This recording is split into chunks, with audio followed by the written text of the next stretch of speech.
सभी छोटे बड़े श्रोताओं को सुनीता भटनागर का प्यार भरा नमस्कार। ऑडियो स्टोरीज के हमारे चैनल कहानी जगत में आप सभी का स्वागत है। हिंदी कहानियों की श्रृंखला में आइए आज सुनते हैं अरविंद जी द्वारा रचित कहानी चिट्ठी।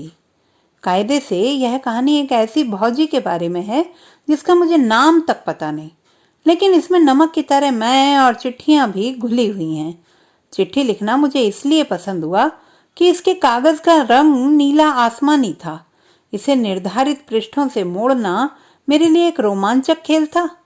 उसे पढ़कर मोड़ना होता था और कोई ऐरा गहरा इसे तब तक नहीं कर सकता था जब तक मुझे करते हुए देख ना ले। यह पढ़ाई वाली बढ़त मुझे औरों की नज़र में राजा बाबू बना चुकी थी। मैं बहुत जल्दी और कम उम्र में पढ़ना लिखना सीख गया था। गांव में यह चमत्कार की तरह था। मुझसे बड़े लड़के अभी तक ककहरा सीख रहे थे और मुझे याद है कि मैं इतना छोटा था कि कुएं पर नंगे नहाता था। कोई रोक टोक नहीं। गांव की भौजाइयों का मजाक मैं नहीं समझ पाता था। बस इतना याद है कि जब भी शकुंतला भाभी आती और कुछ कहती तो जगत पर पानी भर रही सारी औरतें हाहाने लगती थी।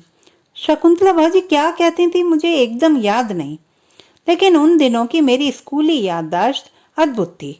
मुझे पूरी किताब याद होती थी। गणित के सवाल मैं मुंह जबानी लगाता था। तब जब कभी मेरी मासिक परीक्षाएं होती थी मैं सबसे अलग बैठाया जाता था, इसलिए कि कोई नकल ना कर सके। मैं मास्टरों का भी दुलारा हो चुका था। एक थे सद्दू मास्टर। वे अपने लिए 5 पैसे वाली टॉफी लाते थे। कभी कभी मध्यावकाश में बुलाकर वे एकाध टॉफी मुझे भी दे देते थे। यहाँ तक दुलारा कि लड़कियां अपनी गोद में बिठाकर पराठे और नींबू के अचार या मसाले वाले चने या फिर दही खिलाती थी। अन्य खाने वाली चीजें तो मुझे प्रिय थीं, पर मुझे यह गोद में बैठना बिल्कुल पसंद नहीं था। मैं बार बार उनकी गोद से सरक जाता था। मैं एक झटके से बड़ा हो जाना चाहता था। माँ उन दिनों इतना मोटा काजल लगा देती थी कि क्या बताऊं। उन दिनों लड़के चिढ़ाते भी थे, पर मैं बता चुका हूं कि उनके गंदे इरादों को समझ पाने वाली अक्ल पैदा नहीं हुई थी। इसी स्कूल में मेरे चाचा भी पढ़ाते थे, सो उनकी साइकिल पर बैठ के मैं घर लौटा करता था। अंतरदेशीय 4 आने में मिलता था। जब पहली बार मैंने इसे खरीदा तो एक रोमांच से भर गया। मैंने चाचा को इस पर लिखते देखा था। कई बार तो चिट्ठी लिखने के लिए वे गांव के कई टोले में घूम आते थे। कई बार वे काम छोड़कर चले जाते थे, जैसे गोरुओं के लिए चारा पानी मल रहे हों और कोई आ जाता था कि चिट्ठी लिखनी है, या साइकिल से कहीं जा रहे हों कि चिट्ठी लिखनी है, खाना खा रहे हों तभी चिट्ठी लिखनी है, चाची के साथ कहीं बैठे हों गप हाँक रहे हों कि चिट्ठी लिखनी है, धत तेरे की ससुरी की चिट्ठी लिखनी है। वे इस काम से अंतिम हद तक ऊब चुके थे। कभी कभी तो वे छुप जाते थे और कहलवा देते थे कि घर पर नहीं है वे। और कई लोग तो गाल फुला चुके थे। पलिहार बाबा ने एक बार इसी रंजिश में हमारे खेतों में पानी देने से मना कर दिया था। वह तो अम्मा ने एक दिन जाकर पिताजी के एहसानों को गिनकर बताना शुरू किया तो बात बनी। पलिहार बाबा थोड़ा लज्जित हुए थे। माँ कहती है कि एक बार पलिहार बाबा इतना बीमार पड़े थे कि पिताजी ने उन्हें खून देकर बचाया था। उस वक्त के बाद ही पिताजी बीमार पड़े थे और एक दिन मर गए थे। पिताजी और पलिहार बाबा दोस्त थे, लेकिन ऐसी दोस्ती किस काम की। माँ कहती है कि यह सब अर्थात पिताजी की मौत खून देने से हुई थी और यह हरामी पानी देने से मना कर रहा है। ऐसी नमक हरामी बस चिट्ठी न लिखने पर बहाने बना रहा है और हमें भूखों मारना चाहता है। पहली बार मैंने बस यूं ही चिट्ठी लिखी थी। नरकट के खत कटे कलम से सितारों वाली चमकती स्याही में डुबोकर एक सुंदर सुलेख तैयार किया। अंतरदेशी थोड़ा सा नम हो गई थी और कृपया पहला मोड़ यहाँ से मोड़े से अंतिम तक आते आते उस कागजी शक्ल ने झुरझुरी पैदा कर दी। स्कूल जाते वक्त मैंने उस बिना पते के डाक वाले लाल डिब्बे में उसे छोड़ दिया था। मेरा हाथ पतला था, सो वह उस छोटे से छेद में पूरा घुस गया था, लेकिन छोटा था सो वह तली तक नहीं पहुंच सका था। मैं जानना चाहता था कि कैसे चिट्ठियां इस छोटे से डिब्बे से होकर पूरी दुनिया तक निकल जाती थी। सुगरी भाजी एकदम नई नई आई थी। उनका मुंह मैंने भी नहीं देखा था और न ही देखने की कोई इच्छा थी। वे हमेशा घूंघट में रहती थी, बस कमर का 8 इंच के बराबर वह गोरा हिस्सा दिखता था जो साड़ी की हकबंदी में नहीं आता था। उनके पति बंबई में किसी मिल में काम करते थे। बाद में जाना कि वे फोरमैन थे। उनका नाम बालेसर था, अर्थात बालेश्वर। वे एक पैर से बचाके थे। सुगरी भौजी की सुघड़ता की चर्चा गांव में हाथ की मुट्ठी से छूटकर छितरा गए सरसों की तरह दूर तक फैल गई थी। मुंह दिखाई के वक्त घर से जाते हुए आजी को हमारी अम्मा ने टोक दिया था। कहा था कि बताइए कितने पैसे ली हैं। आजी ने कुछ कहा। अम्मा ने अपना संदूक खोला और कुछ पैसे और हाथ पर धर दिए और कहा कि बालेसर की बहू चांद है और इतने में तो कोयला भी नहीं आता। आजी नंबर 1 की कंजूस थी। वे जब भरसाए जाती तो बाहर को लेकर बड़ी चिक चिक करती। सुगरी भौजी का असली नाम क्या था मुझे क्या किसी को नहीं मालूम था और ना ही किसी को कोई दिलचस्पी थी। सुगरी भौजी सुंदर थी इसलिए उनका नाम सुगरी पड़ा। उनकी ही तरह गांव में कई और नामकरण थे। जैसे एक भौजी का नाम गुड़ैया भौजी था। उनका नैहर गुड़ के लिए अधिक प्रसिद्ध था। एक भौजी लिट्टी चोखा बहुत लजीज बनाती थी तो उनका नाम लिटिया भौजी पड़ा। एक भौजी काजल बहुत लगाती थी सो वे गांव वालों के लिए पद के हिसाब से कजरैया भौजी, चाची, बहन आदि लगती थी। ब्याह के बाद बालेसर बस पखवाड़े भर रहे और एक भोर सुबह वाली गाड़ी से निकल गए। घर में बस सुगरी भौजी बची और उनकी अंधी हो चुकी सासू माँ। बालेसर कहते थे कि उन्होंने अपने लिए ब्याह नहीं किया है, अपनी आंधर माता के लिए किया है। सुगरी रहेगी और सेवा करेगी, पुण्य कमाएगी तो हमें लगेगा। बालेसर चाचा की अम्मा नाक पर माछी नहीं बैठने देती थी।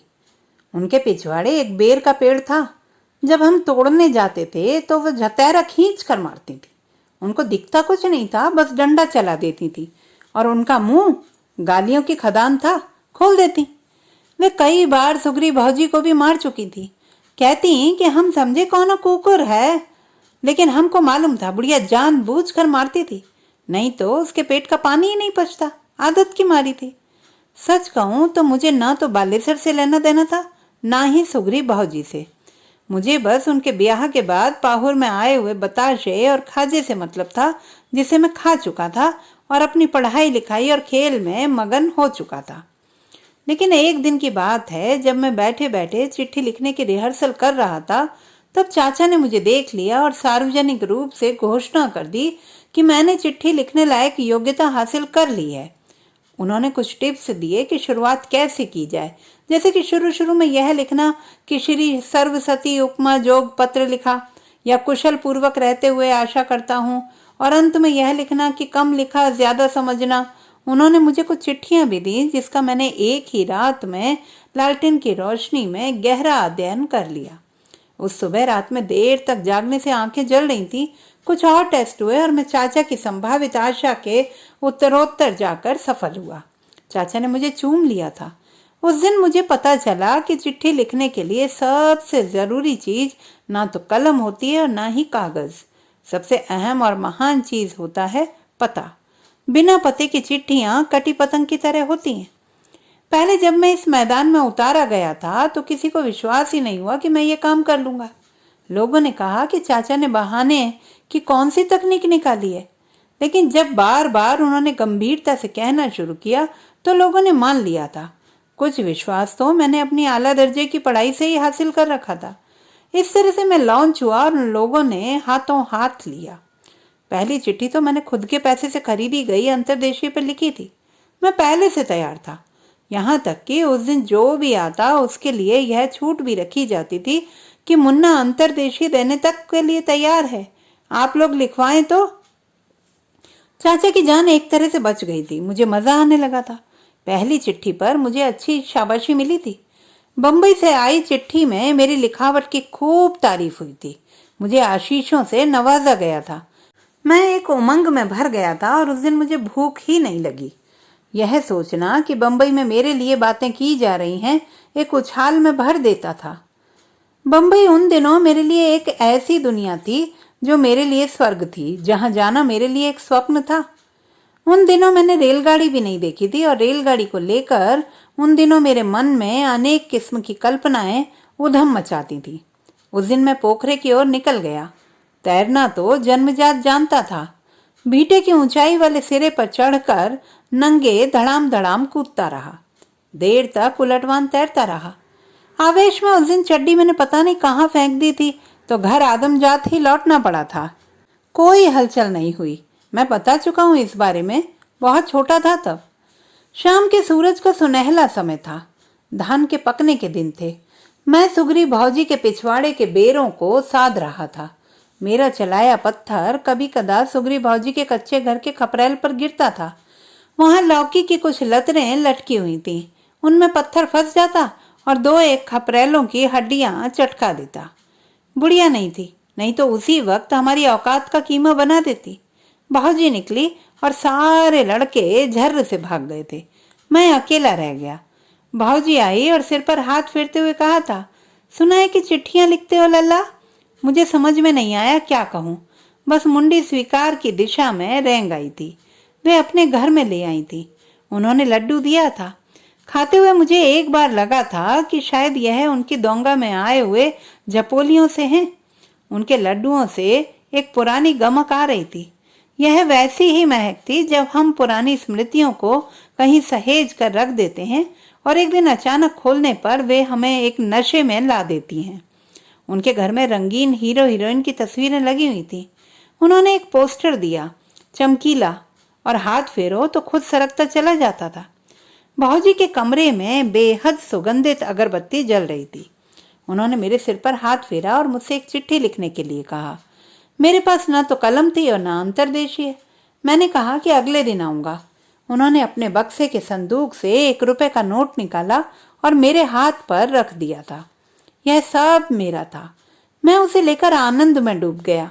मैंने निश्चय किया कि भौजी की मैं ऐसी चिट्ठी लिखूंगा जिसमें मेरी सारी प्रतिभा का बूंद बूंद इस्तेमाल हो। जितनी भौजी खूबसूरत थी, उसके आगे तो मेरे शब्द और लिखावट घुटने टेक देंगी। फिर भी यह इसे एक चुनौती की तरह लिया था मैंने। घर से बाहर आते हुए मैंने आंगन में एक बाल्टी देखी थी। बाल्टी अभी अभी नहाई भौजी ने रखी थी। उसके सिरे पर एक बिंदी लाल सी सटी हुई थी। मैंने उसे लपक लिया था। घर आकर मैंने उनके दिए हुए पोस्टर को अपनी दीवार पर चिपका दिया था और इस बिंदी को हीरोइन के माथे पर लगा दिया था। दूर से देखने पर वह सचमुच की बिंदी नहीं दिखती थी, तस्वीर की ही लगती थी। अगले दिन जब मैं स्कूल गया तब नंबर 2 का बहाना बनाकर बाजार की ओर चला गया। भौजी के लिए मैंने एक अंतर्देशीय लिया। उसी वक्त मुझे पता चला कि सचमुच अंतर्देशीय कितनी छोटी होती है। भौजी को कुछ और लिखाने का मन हुआ, तब मैं क्या करूंगा, इसलिए एक और ले ली। 1 पैकेट अगरबत्ती ले ली। लौटते वक्त समोसे वाले ताजे दुकान की ओर चला गया था। मैंने वहां एक समोसा लिया, कुछ खाया, कुछ बाद में खाने के लिए बचाकर जेब में रख लिया। लौटते वक्त गांव की ही एक चूड़ीहारिन की दुकान थी। वह औरतों की कलाइयों को खूब सहला सहला कर चूड़ियां पहना रही थी। मैं थोड़ी देर तक देखता रहा, फिर अचानक ख्याल का एक आभास आया था कि बिंदी का 1 पैकेट ले लिया जाए। पर बस जैसे ही यह ख्याल आया था वैसे ही सरक गया। मेरे उस दिन को भौजी के लगाव ने गुलाम बना के रख दिया था। कुल मिलाकर मैं एक छोटा बच्चा ही तो था। इसका बेजा फायदा लोगों ने उठाया था। अक्सर घर की औरतें ही चिट्ठी लिखवाती थीं। मर्द या तो बाहर थे या थे भी तो लिखवाते समय उनसे पूछ लिया जाता था। जाकर बब्बा से या आजी से पूछ आओ कि कुछ लिखवाना है क्या। कभी कभी किसी के बब्बा आजी खेतों में काम कर रहे होते थे। लोग कोस पर दौड़कर पूछने जाते थे कि चिट्ठी लिखी जा रही है, कुछ लिखवाना है क्या। इससे मुझे ऊब होती थी। शायद इसीलिए चाचा ने इस नेक काम को छोड़ दिया था। लेकिन मेरे लिए एक फायदा था। इन खाली वक्तों में मुझे खाने के लिए कुछ न कुछ मिल जाता था, चाहे वह दाना हो या फिर परदेश से आए हुए बिस्किट। 2, 1 या फिर खाना ही। चाचा को ऐसा करना नामंजूर रहा होगा। मुझे चिट्ठियां शब्दशः याद होती थी। बोली जा रही भोजपुरी का मैं अनुवाद करता था हिंदी में, दिमाग पर जोर लगाता था। इस जोर से चीजें याद रहती थी। कभी कभी कोई औरत कुछ कहते कहते रोने लगती थी। इस बिंदु पर मेरा दिमाग बैठ जाता था। आखिरकार रोने का अनुवाद कोई कैसे करे। या फिर कोई फटी हुई ब्लाउज दिखाने लगती थी, कहती थी लिख दो ब्लाउज फट गया है, और हाथ ऊपर करके दिखा देती थी। एक बार क्या हुआ कि ऐसा करते हुए एक औरत के बगल के बाल झांकने लगे। उस छोटी सी उम्र में मैं सना का खा गया। मुझे पहली बार पता चला कि वहां भी बाल होते हैं। तब तक तो मैं यही जानता था कि कंखौरी की इस अवांछनीय घटना पर केवल मर्दों का एकाधिकार है। खैर, जैसे जैसे उम्र फफनती गई वैसे वैसे मैं कई दुनियावी राजों के बारे में जानता गया, लेकिन उस वक्त नहीं जानता था। कभी कभी कोई कहती कि लिख दो, 7वां चल रहा है। अब 7वां क्या है? जब मैं 7वां के बारे में जिज्ञासा प्रकट करता तो वह कहती, तू बस लिख दे, 7वां चलत होवे और घरे में खाए बदे कुछ खोराकी नहीं खे, बाटे पुछैया के बाबू। 7वें अंक से खाने का क्या ताल्लुकात? मैं सोचता था। मेरा छोटा दिमाग एक निर्णय निकालता था कि शायद यह सूदखोरी वाली बात चल रही है। गांव में कई ऐसे धनपशु थे जो सूद पर पैसे चलाते थे। मेरे चाचा ने खुद खपरेलों के लिए पैसे सूद पर लिए थे। मुझे चिढ़ उस वक्त होती थी जब चिट्ठी अपने अंतिम रूप में आ चुकी होती थी और लिखवाने वाली दौड़ते हुए आती थी और कहती थी, फला बात तो छूट गई। मैं झल्ला जाता था और कभी कभी वह बात इतनी गंभीर होती थी कि सटी चिट्ठियां मुझे फिर से खोलनी पड़ती थी।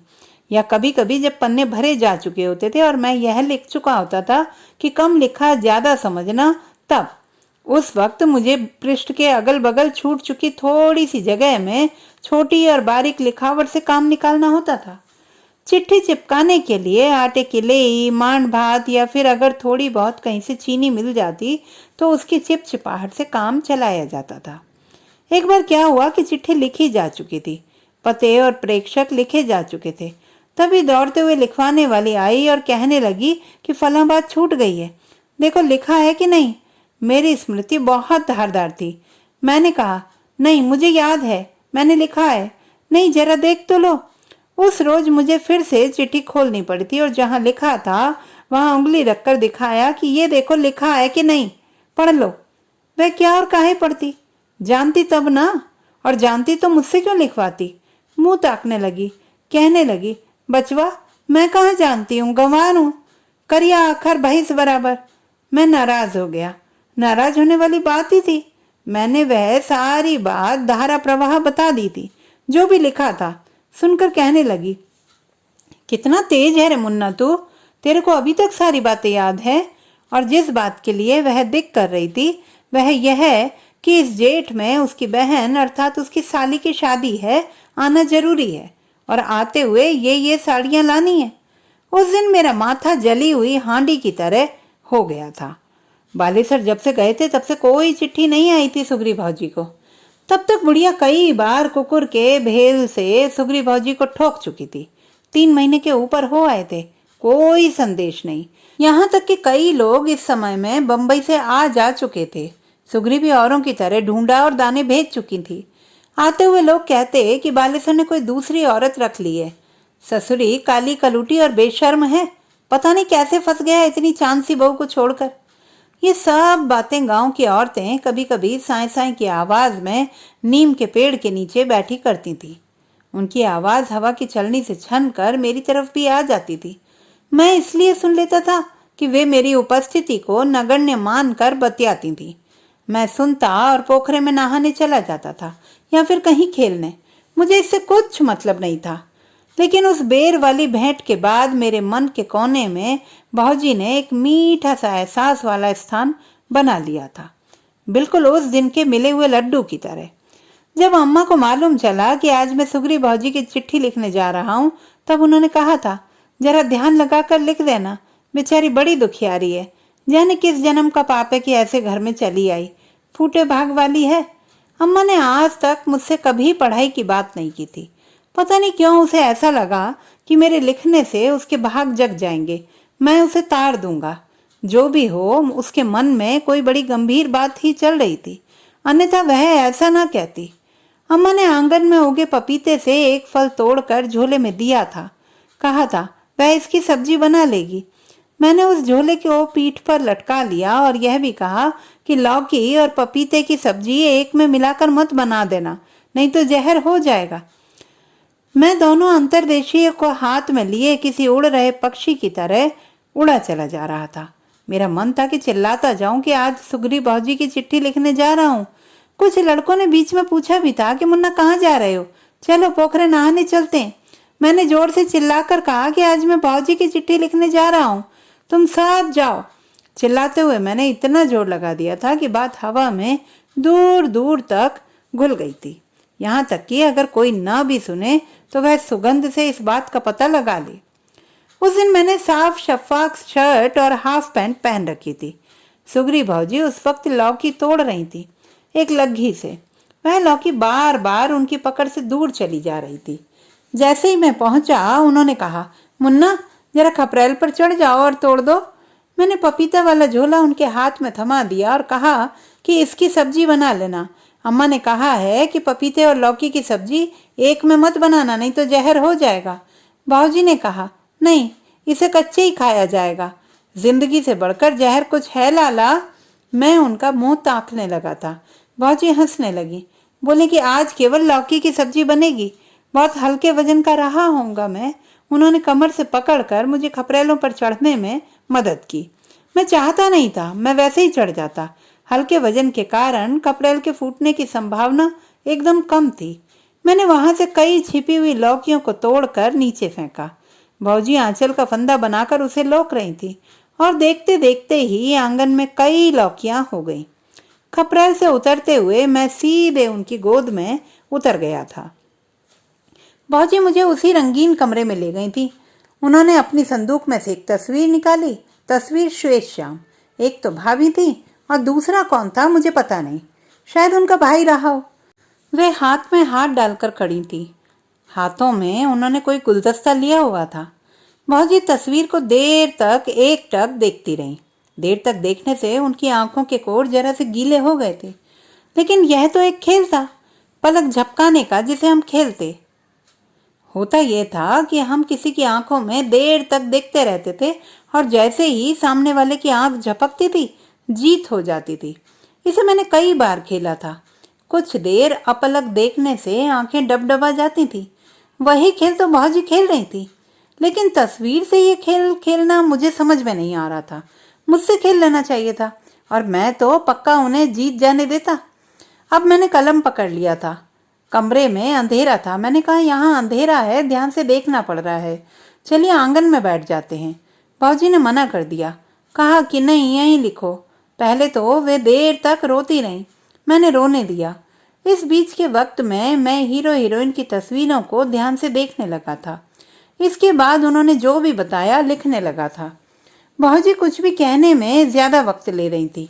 जो भी कहती कुछ ऐसे कहती कि लगता कुछ पत्थर सा उनके गले में अटक गया है। मुझे बार बार शब्द काटने पड़ते थे और कोई अच्छा सा शब्द ढूंढने में मैं अपनी सारी ऊर्जा लगा देता था। मुझे पहली बार लगा था कि मेरी भाषा पिछड़ी हुई है, आखिर रोने का अनुवाद तक नहीं कर सकती है।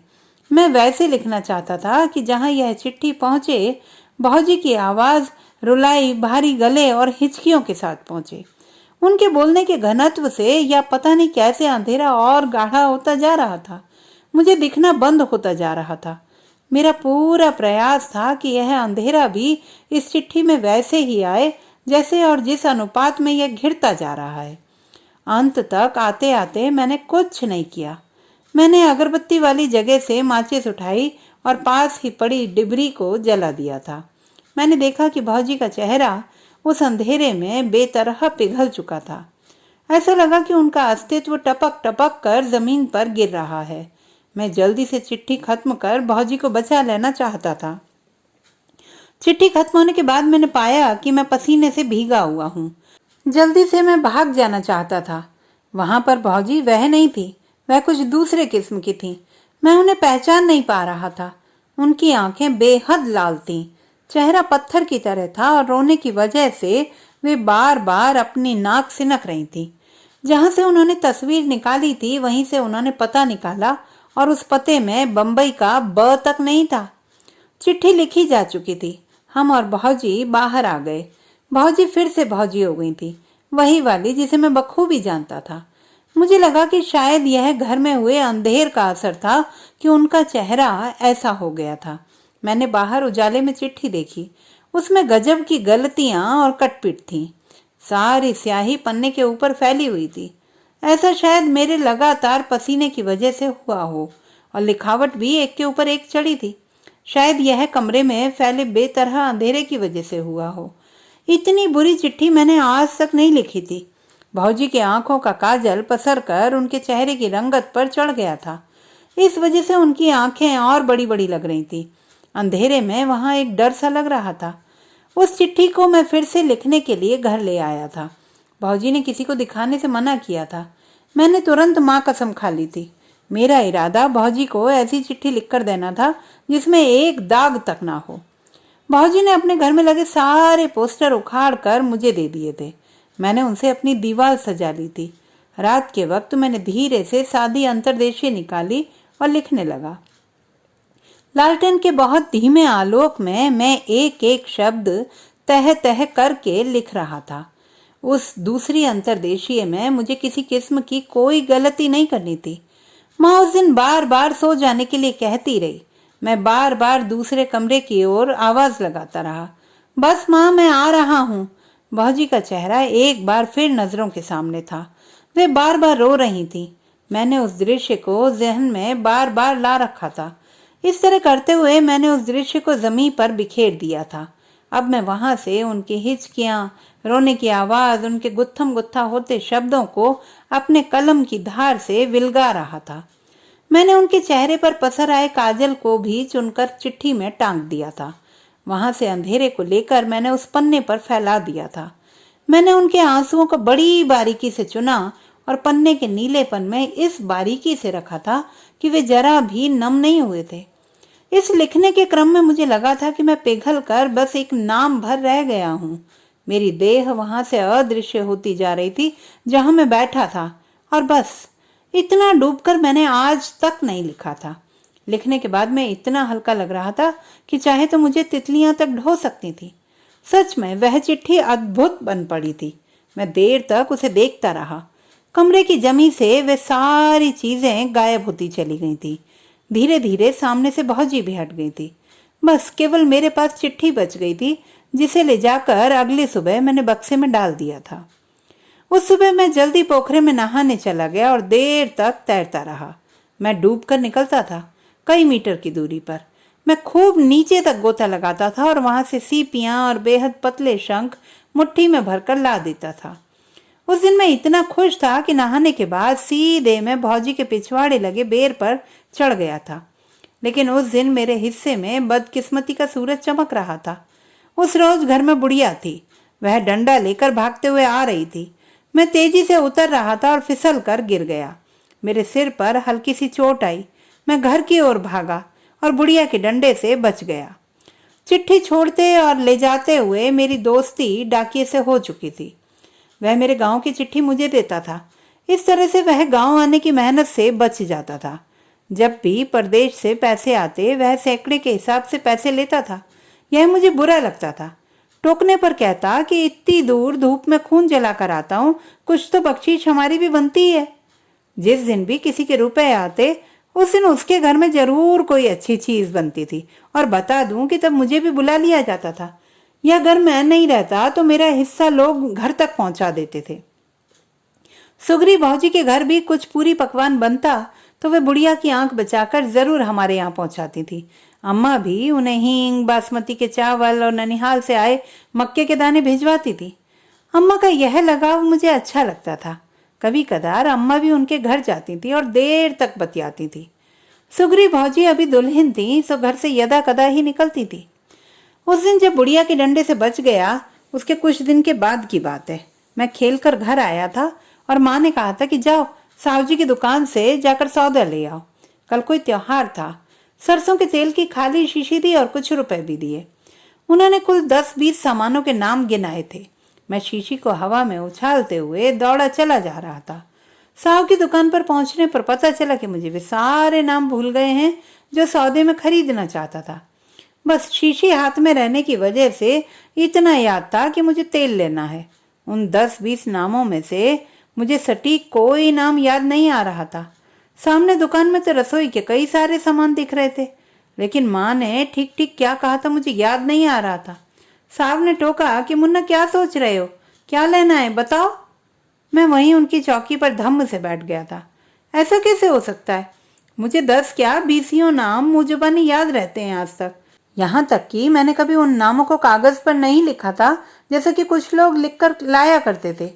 मेरे चाचा को ही कोई सामान बाजार से लाना होता था तो वे बाकायदा एक पुर्जे पर लिख लिया करते थे।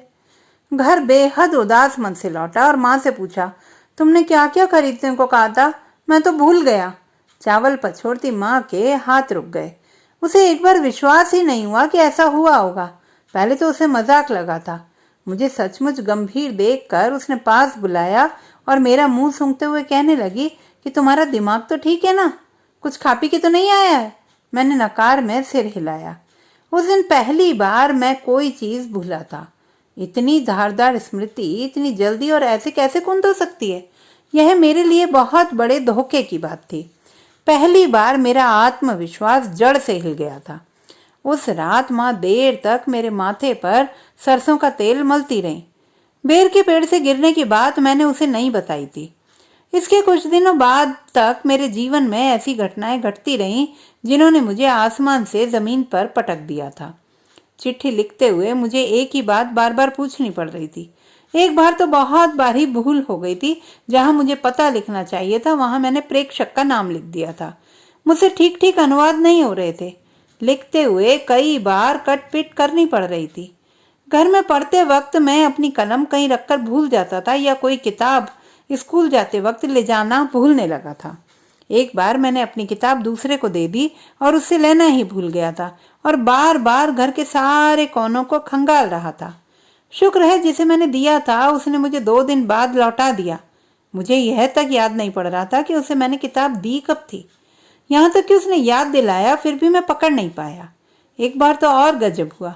गणित के सवाल लगाते हुए मैं उस प्रश्नावली में गलती कर गया था जो मुझे सर्वाधिक प्रिय थी।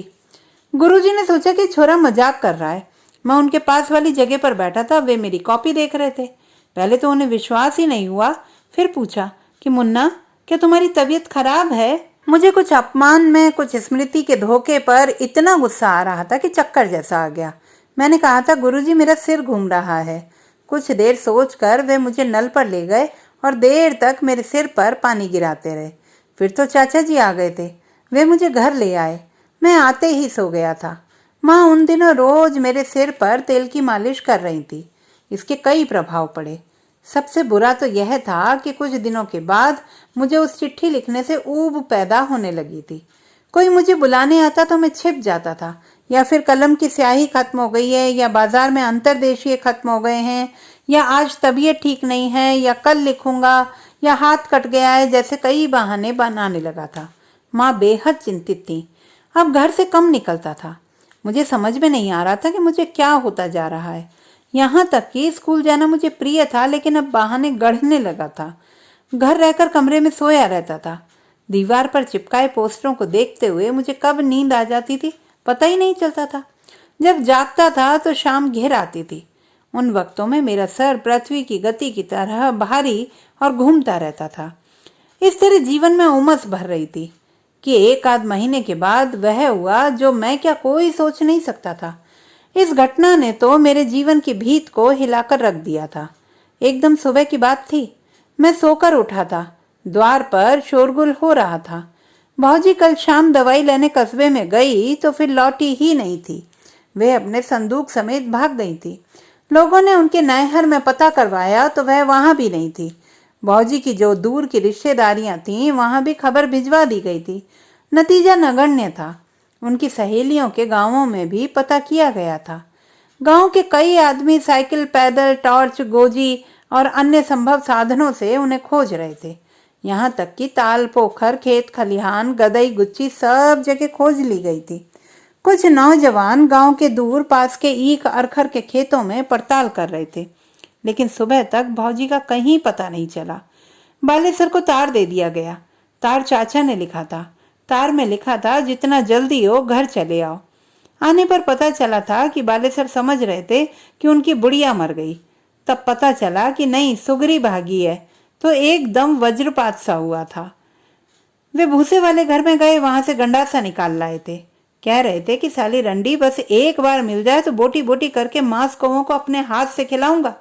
और बुढ़िया अपनी शारीरिक क्षमता से अधिक जोर लगाकर गालियां बक रही थी।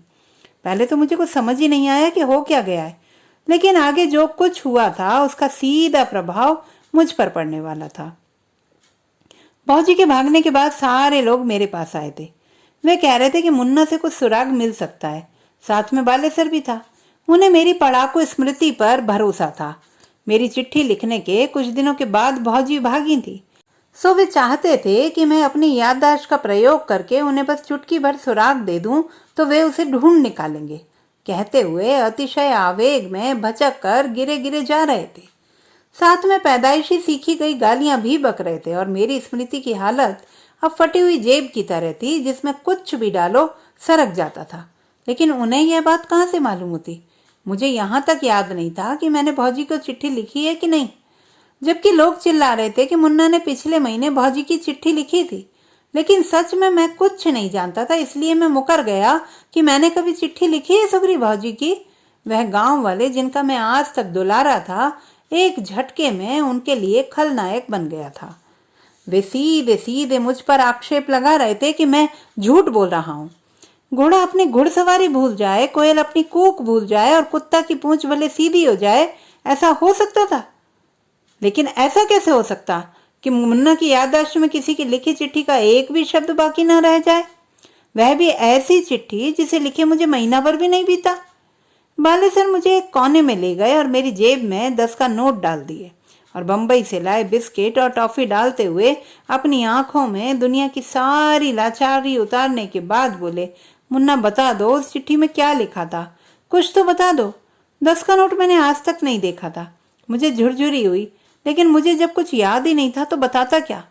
मुझे तो पहले यह भी नहीं पता था कि चिट्ठी और भौजी के भागने में क्या संबंध है। अगर है भी तो मैं उन्हें बस ऐसे ही बता सकता था। मुझे रुपयों और अन्य चटोरी लालचों की जरूरत तक नहीं थी। मैं भी चाहता था कि भौजी लौट आए, लेकिन बालेसर ने अपने हाथ में गंडासा क्यों लिया था मैं समझ नहीं पा रहा था। बुढ़िया ने अपनी बहू को गाली देते हुए जैसे ही मुझे लपेटे में लिया, वैसे ही अम्मा गरज उठी। कहा कि खबरदार किसी ने मुन्ना को कुछ कहा तो। मेरे बच्चे की तबीयत महीनों से नासाज चल रही है। अम्मा ने खुद बुढ़िया को लपेटे में ले लिया। कहा कि तू खुद ही चुड़ैल है, तेरे डंडों की वजह से भागी होगी। और बालेसर की ओर देखते हुए कहा था कि जब जानते थे कि बहू को आए 2 दिन भी नहीं हुआ तो बंबई क्या लूटने चले गए? उस कलूटी में क्या रखा था जो सुगरी में नहीं रखा था? अब जब चिड़िया चुपके उड़ गई है तो हमारे घर आके काहे कपार फोड़ रहे हो? इसके बाद वे मुझे अपनी गोद में लेकर रोने लगी। गांव के सारे वे लोग भौजी के प्रति कठोर हो चुके थे, जो उनके गुणों का बखान करते हुए नहीं थकते थे। वे सभी भौजी के नाम पर थूक रहे थे। नजदीकी स्टेशन पर पता कराए थे लोग। केवल मैं ही एक भरोसा था जिस पर से उनका विश्वास अब उठ चला था।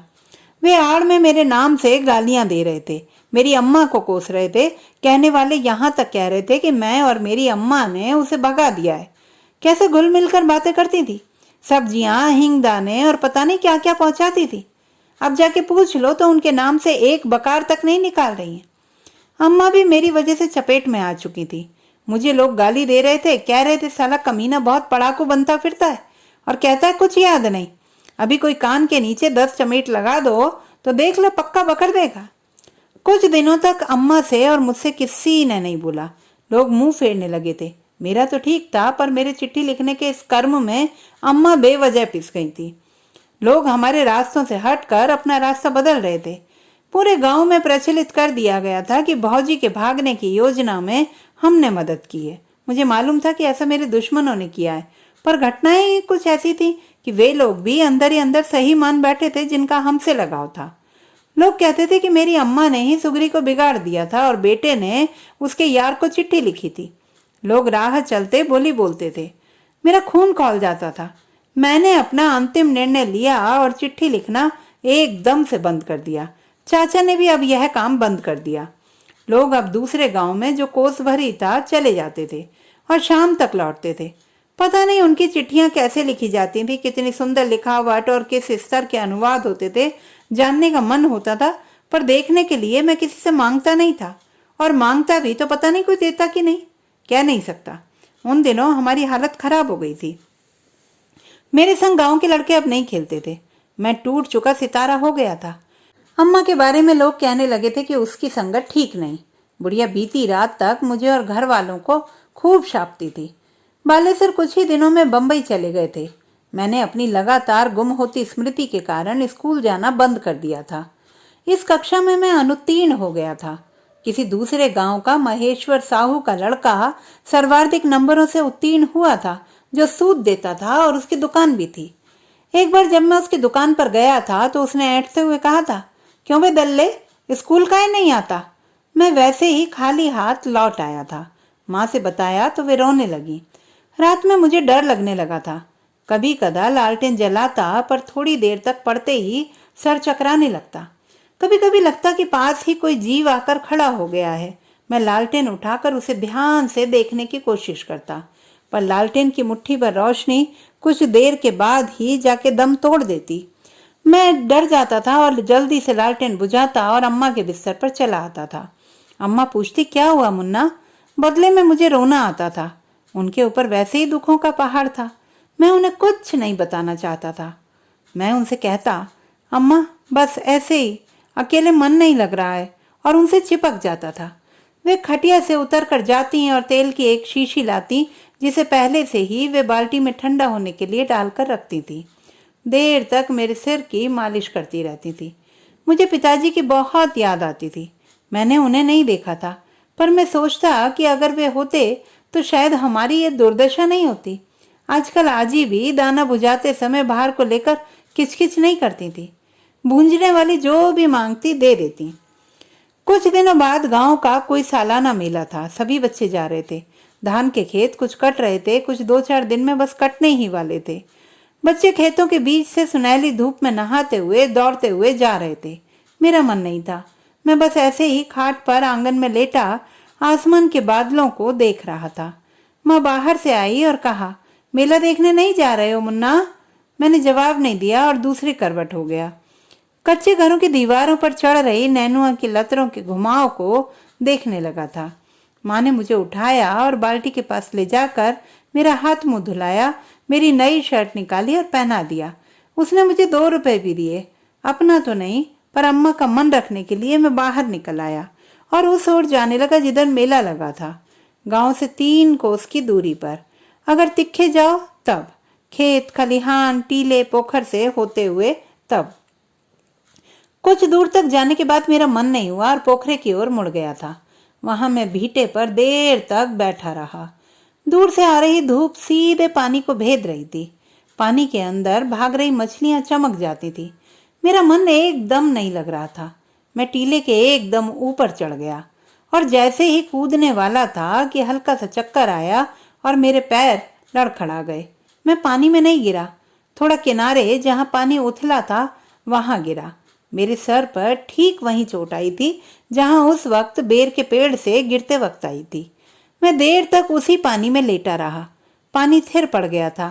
मछलियां बिल्कुल मेरे पास से होकर निकल रही थी। थोड़ी देर के बाद मैं फिर खड़ा हुआ और वहीं से कूदा। मैं ठीक बीच पानी में गिरा था। अब मैं तैर रहा था। मैंने अपने को डुबो दिया।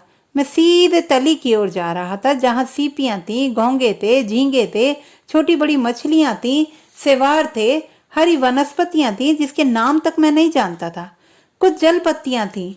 मैं ऊपर नहीं आना चाहता था। मैं इन्हीं सब चीजों के बीच में हमेशा के लिए रह जाना चाहता था। लेकिन इसके लिए मुझे सांस लेना भूलना होगा, और सांस लेने को भूलना भी चाहूं तो नहीं भूल सकता था। मैं सोच रहा था कि यह कला मछलियों ने कैसे सीखी होगी। मैं पोखर के बीच में था और एकदम नीचे जा रहा था कि अचानक मेरी जेब से एक कागज का टुकड़ा निकला, आसमानी रंगों वाला, वही अंतर्देशीय जिस पर मैंने भौजी की पहली चिट्ठी लिखी थी। वह चिट्ठी मेरी जेब से निकलकर मेरे साथ तैरने लगी और उसके शब्द बेहद साफ साफ मेरे साथ तिरने लगे थे। वे चिट्ठी के पन्नों का साथ छोड़ रहे थे। उन शब्दों को मैंने पकड़ना शुरू किया। वे हूबहू पकड़ में आ रहे थे। एक तरह से मुझे सब याद आ रहा था। भौजी का रोना, उसके फैलते हुए काजल, उसकी हंसी, वह अंधेरा, यह सब उस तली में बिखरने लगे थे। मैंने उन्हें बटोरना शुरू किया, वैसे ही जैसे जब मैंने घर आकर चिट्ठियां लिखने के लिए उन सारी यादों को जमीन पर बिखेर दिया था। मुझे सारी चीजें याद आ रही थी। ये मैं दौड़ता हुआ जा रहा हूँ, दोनों हाथों में चिट्ठी को पंख की तरह थामे था। ये मैं लिख रहा हूँ, ये सब पोस्टर, और यहाँ तक कि भौजी का भागना दिख रहा है। भौजी स्टेशन पर भोर की गाड़ी पकड़ रही हैं। साथ में वही लड़का है जो तस्वीर में उस दिन उनके साथ था। उस लड़के के हाथ में मेरी चिट्ठी है। वह मेरी लिखावट की तारीफ कर रहा है। अब मेरे जहन में सब पानी की तरह साफ होता जा रहा है। फौजी ने कलकत्ते वाली रेलगाड़ी पकड़ी है और इसी के साथ रेलगाड़ी देखने की मेरी तमन्ना पूरी हो गई है। मुझे सचमुच मालूम हो गया है कि रेलगाड़ी कैसी होती है। मेरी सांस थमने लगी है। मैं एक झटके से ऊपर की ओर बढ़ रहा हूँ। ऊपर आकर मैंने खूब जोर जोर से सांस लेना शुरू कर दिया है। वह चिट्ठी अपने सारे शब्द उस पोखर में खो चुकी है। अब बस वहां धब्बे बचे हैं। मैंने उसे वहीं छोड़ दिया। उस दिन मैं दौड़ते हुए घर आया था। गांव मेले के कारण पूरा खाली था। आंगन में माँ पपीते के पेड़ को पानी दे रही थी। सीधे माँ के गले में लिपट गया था। मैं भीगे कपड़ों में ही था। माँ को सारी बातें बताने लगा था। मेरी स्मृति लौट चुकी थी। मुझे एक एक बात याद आ गई थी। वे मेरी बातें ध्यान से सुनती रहीं। मैं फिर से धारा प्रवाह बोलने लगा था। यह माँ के लिए बेहद खुशी की बात थी। कुछ देर सोचने के बाद उन्होंने कहा था कि बेटा, अगर सचमुच तू मेरा बेटा है ना, तो ये सब बातें किसी को मत बताना। वैसे ही हम लोगों की भद्द पिट चुकी है, अब और मैं नहीं सह पाऊंगी। और यह भी बात कही कि मुझे तो याद ही था कि सुगरी की चिट्ठी तूने लिखी थी और उस दिन मैंने तुम्हें पपीते भी दिए थे। याद करो, उस दिन सुगरी ने उस खाली झोले में लौकी भरकर भेजा था। पर बेटे, जब तुझे कुछ याद ही नहीं आ रहा था, तब मुझे सांप थोड़े ही काटा था कि कुछ कहूँ। उस दिन को सोचकर मैं अंदर तक भीग गया था। कुछ भी कह ले माँ, उस दिन अपने बीमार बेटे के पक्ष में तन कर खड़ी थी। मैंने माँ से वादा किया कि अब मैं आपको कभी नहीं सताऊंगा। मैं देर तक उससे लिपटा रहा। मुझे नया जीवन मिल रहा था। बस अब कहानी खत्म ही समझिए। अगले साल मैं स्कूल जाने लगा था। मैं फिर से दुलारा हो चुका था।